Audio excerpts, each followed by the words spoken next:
nagsagawa ng Mobile Government Services o One-Stop Shop Services bilang handog sa publiko kasabay ng selebrasyon ng Basi Festival 2026 sa bayan ng Nagilian, La Union. Iba't ibang ahensya ng gobyerno ang lumahok para ilapit ang kanilang serbisyo sa publiko.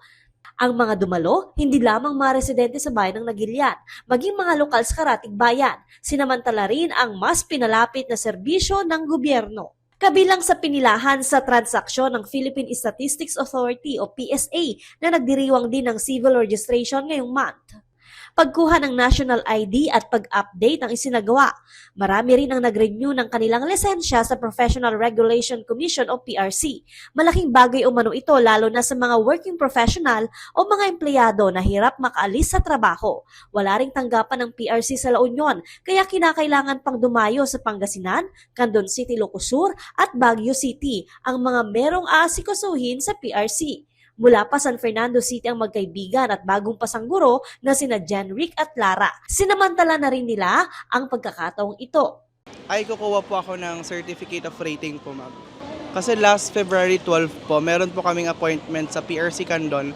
Pero unfortunately, nagkaroon po ng power outage. So, hindi po natuloy. Tapos pinauwi po kami sa La Union. Pero nalaman po namin na meron pong parang service yung PRC sa Nagilian. Tinanong po namin kung pwede dito na lang kukunin. Sabi naman po nila pwede po. Malaki rin po kasing katipiran din po yun para sa amin po. Tapos syempre po pag pupunta pa po kami sa mas malayong lugar po, syempre po yung pamasahe po, yung pagkain po, mas marami po kaming magagastos po. So yun nga po, sinamantala na po namin yung dito po sa Nagilian kasi po taga San Fernando lang po kami is mas malapit po. So yun po, mas malaki rin pong katipiran para sa amin.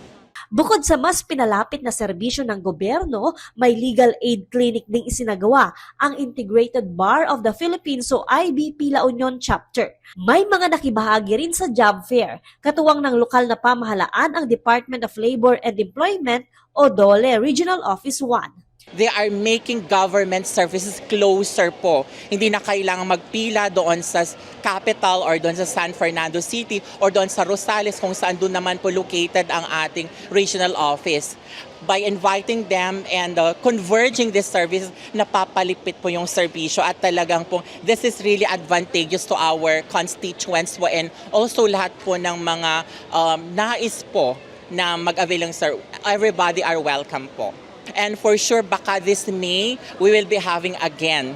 Kasi nakita namin na very successful ito. We are planning po to conduct again on May 1. Baka ganito rin po, job fair, PRC, IBP, and other one-stop government services. At syempre, baka mapapalakas natin kasi we will also be inviting foreign licensed recruitment agencies para hindi lang local employment, kundi also overseas employment po. Joan Punsoy, Balitang Solid North.